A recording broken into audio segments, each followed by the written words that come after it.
So hey y'all. So I'm hoping that the video captured me telling y'all hey because last night it got cut off. And I'm like, well, how long should I wait? Because immediately as soon as it says you are not loud, that's when I start talking. But apparently that still was too early too. But in the event that you didn't hear me say hey, hey. Because that was the only thing I did not like about my video last night. Like, they didn't hear me say hey. So I wanted y'all to know it wasn't me, it was Instagram. But I hope that you all are doing well. And I have not been here since last month, so happy April. I hope that you guys are doing well, that you're still working on your goals. You know, I am still working on mine. I mentioned last night on my Let It Go Wednesday video that the book is still being written, the blog is still being finished, but client work has picked up a little bit. But I'm excited about it because it's mostly writing and I enjoy writing, so it's coming, so just bear with me. And like I mentioned to my mailing list last time, I apologize for not being as present, but I definitely will make it up to you all. So just continue to bear with me. So I did get on here kind of late because it's been a very busy day. So with my writing project, you know, that involves me interviewing my clients. So I had an interview right before this video. So it's only going to happen one more time before we're done. So on the event that that happens, you might see me running a little late, but I am still going to show up. But with it being 6:04, I'm just going to go ahead and get started. So if you notice the title, it is Pick My Brain, Rebrand versus Brand Refresh. And I have to say that slowly because sometimes it gets kind of jumbled up. And I've recently noticed that a lot of people are questioning, okay, so my brand's just not doing what it needs to be doing. It's not giving what it needs to be giving. So what can I do in order to make it give? And I found myself in this predicament last year. So just to give you guys a backstory. So I was at a point where I was just like, all right, so this kind of bores me. So it's like I'm not really feeling the look of the brand. I'm not really feeling the messaging. It's like I feel like it worked at the time that it worked, and now it's just not working. So I consider doing a complete rebrand. And for those of you who do not know what a rebrand is, it is major changes that you make to a brand. So it's basically a brand new brand. So this involves new messaging, a new look and feel. So there can be a new logo, new messaging. Anything that you have right now that you have for a particular brand is getting scrapped. Also, it can involve a new audience. You can even offer completely different products and services from the previous brand. So I was considering doing that, you know, and I was noticing how my target audience was starting to change, and with it mostly appealing to women, I was like, maybe I need to just make this all about women, right? However, you know, I had a client who reached out to me after I finished a project, and he reminded me of how well Masterpiece's writing and editing worked. Because it's going to be completely different. Like I said, it was going to focus solely on women. It was going to be pink. And after getting that message from him, I was like, oh my God, it's like I'm like so thankful. Like I'm so grateful. Because it was a reminder that what I had was already working. I just need to figure out how to retweak it. So in order to do that, I went back to the drawing board. So it's like, okay, this is not a bad idea, but let me figure out how I can make it better. So that's where a brand refresh came into play. And basically with a refresh, it's basically what it says. So it's like you're just changing a little bit. So it's minor changes that alter the look and feel of your brand, the value, your messaging. So instead of just completely scrapping everything, one of the things that I did was pay attention to who I was communicating to. So I've always run a business that did not exclude people. However, when I first started, that was not my objective. It was like whoever is willing to pay me, I'm not worried about a particular target audience. So it was very general and it did not really speak to a specific group of people. And because of that, a lot of people were really confused about what did I actually do and what did I actually offer, you know. So it was all over the place. However, this time I was like, okay, so let's get clear about the people that I'm talking to. So who are they? You know, mostly it's women, but a lot of them are entrepreneurs, business owners. A lot of them are in the creative field like me. They're creativepreneurs. So it's like that was something I wanted to take into consideration. A lot of people are small business owners. So it's like, okay, that's who we need to talk to. And from there, I started looking at my logo.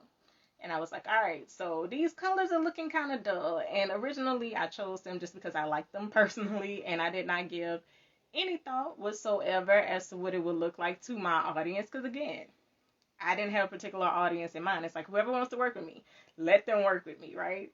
However, I started to think about what I was communicating with colors. Now, when I started looking up the psychology of color, I was like, okay, so I'm not too far off, just by the colors that I naturally like. So with shades of blue, that communicates trust. Shades of purple, that communicates creativity. So I was like, hey, this is perfect. But what I did, I made the colors brighter in my logo. That way they can stand out more, because before, and I wish I would have had the picture of the logo so I can show you the difference. But the original one was very dull, which is funny because it did not look like that when I first did it. It was like the best thing in the world, right? And especially when you come up with something yourself, it's like you see no wrong in it. But I started to think this isn't working. So I just decided to brighten the colors a bit. And like I mentioned, with my primary target audience being women, it's like, okay, so it's bright enough to catch the attention of women. However, the colors are neutral enough to where it does not exclude men. Because even though men aren't as big as my target audience of women, they're still a part of it.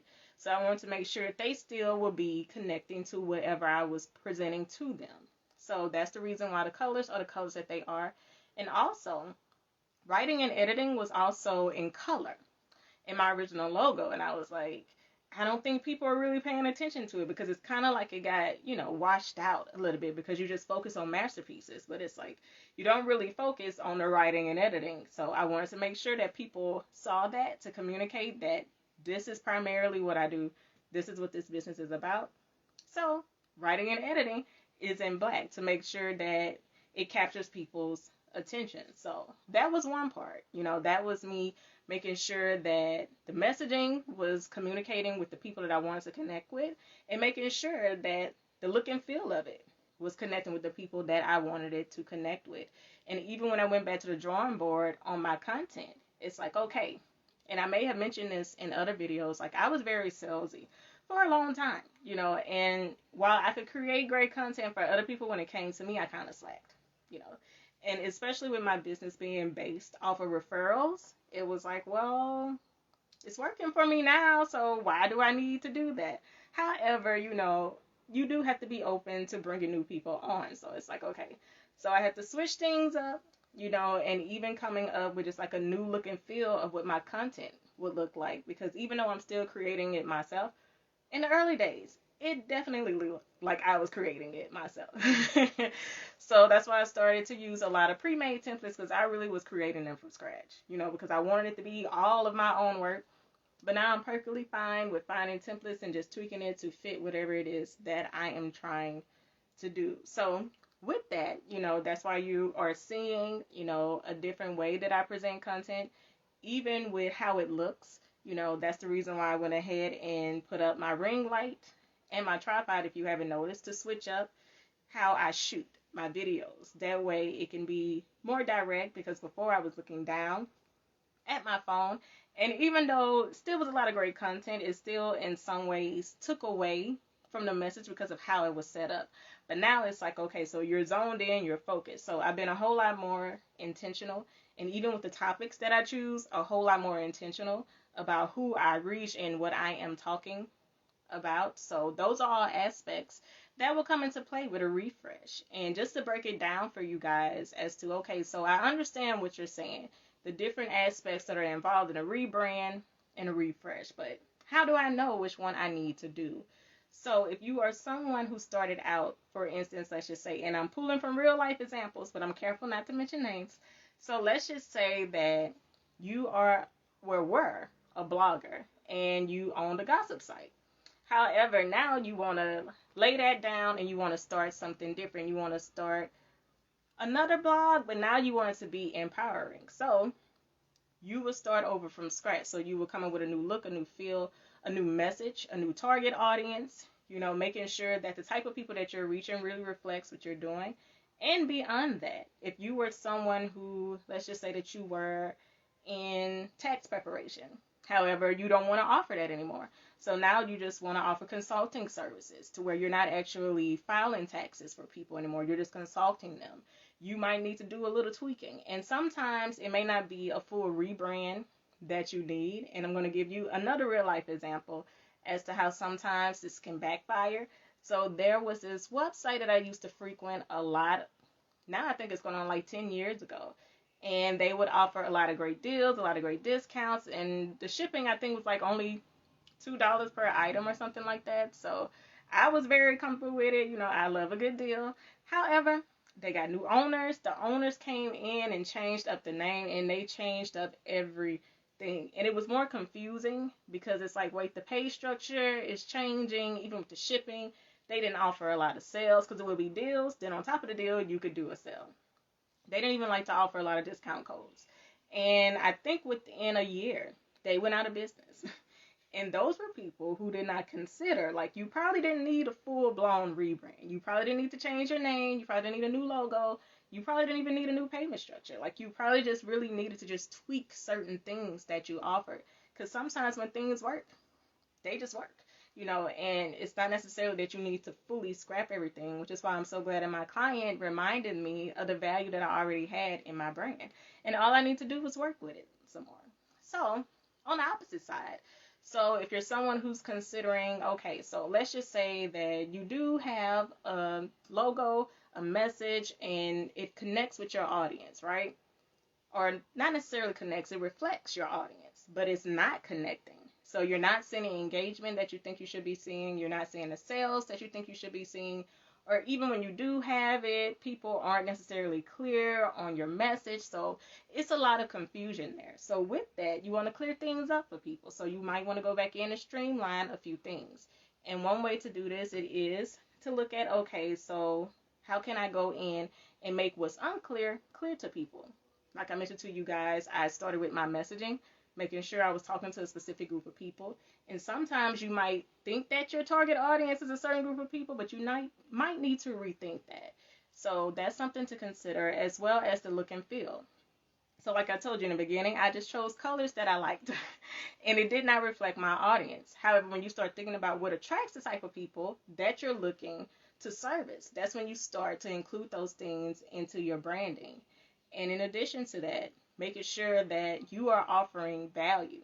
So even though you might have good content, it's not great content if it's not connecting with anyone. And connecting with your audience isn't necessarily getting a sale all the time. It's just making sure that they find your content valuable. So making sure that you get people who are following your calls to actions. If people don't see value, it's like they're just going to keep scrolling. They're not going to like, they're not going to comment, they're not going to do anything. So those are some things to consider, making sure that you are putting out there what your audience is actually in need of. And the main focus here is to make sure that you are meeting their needs. So in meeting their needs, like I said, you are giving them value. You let them know that you can be trusted, you are trustworthy, and you are also willing to listen to them. Oftentimes, a lot of people are not willing to listen, just like the company that I mentioned to you. Now, I don't know if they got complaints from people, but I'm quite sure they did. They had to. But instead of getting the complaints, people stopped buying. I know that for a fact. And again, the company ended up being dissolved as a result of that. So you always want to make sure that you are listening. And just to give you guys some examples, real life examples of what a refresh may look like. So again, not to mention names, because I'm not trying to get any lawsuits or anything. But there are some major companies in retail that often go through refreshes. So the logo might change a little bit, the colors might change a little bit, the commercials might start to look different, and even who they include in commercials and the messages that they have in commercials, it might start to change a bit. And even though, we're all creatures of habit, we don't really like change. And even though we might complain, like, I liked it when it was blue. I don't know why the store is brown now, or it's like, I liked it when it was a star, not this asterisk looking thing, and I hope I'm not being too obvious with who I'm talking about.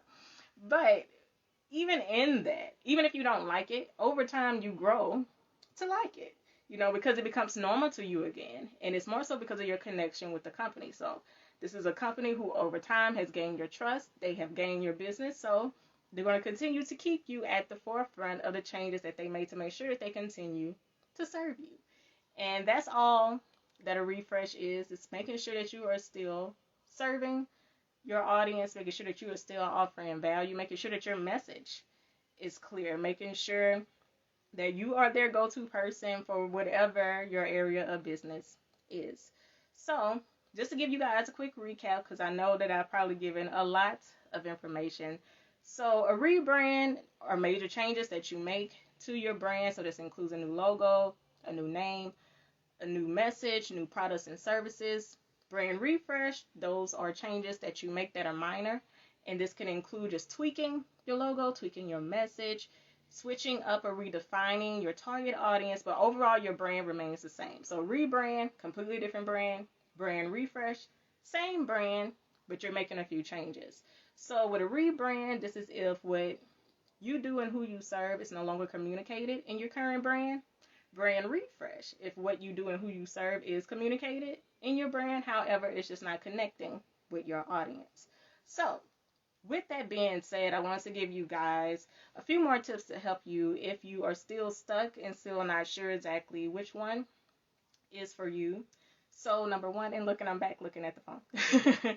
So number one thing to do is to get on the internet and browse examples of rebrands and brand refreshes so that you can see the impact that it makes. And there are some people who have shared, their experiences and why it was important for them to make these changes. So that information is there.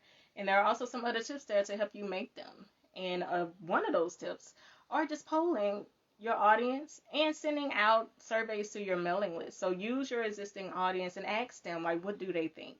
So if they are growing tired of something, or they feel it's not connecting, or they feel it's outdated, once you're able to get that feedback from them, you can take that back to the drawing board and figure it out. Okay, so how can I meet their needs while still being true to my brand?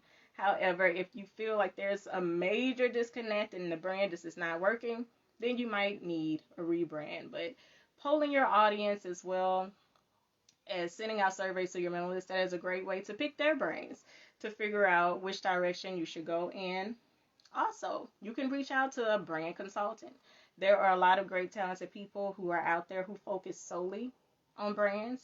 So that's their business. That's what they do all day, every day. And I do want to mention, because I didn't mention this before, that a brand is more than just a logo. A lot of people think that all they have to do is choose the right image in their logo, the right colors, the right font, and that's a brand. However, it's not. The reason why I emphasize the look, feel, and value that your brand offers is because all of those things make up your brand. So you want to make sure that you do have the right messaging in addition to the right logo. You want to make sure that you are servicing the right people in addition to just your logo. Like all of these things play a part, even your email messaging, how you speak on social media, all of those things play a part. And even with customer service, there are a lot of brands that a lot of people do not necessarily like because it's like, yeah, they might offer good services, but it's like their customer service sucks. And it's like that's associated with their brand. So you have to be conscious of all those things and how they play a part. So, like I mentioned, if you are interested in working with a brand specialist, I highly recommend it, but also be very careful to do your research. As with anyone that you choose to work with who provides a service, make sure that you read testimonials, reviews, make sure you get as much information as possible, and make sure that it fits your budget. I don't recommend that anyone goes broke trying to work with anyone in any area of business, but make sure that it makes sense for you and your business. That's all I'm going to say.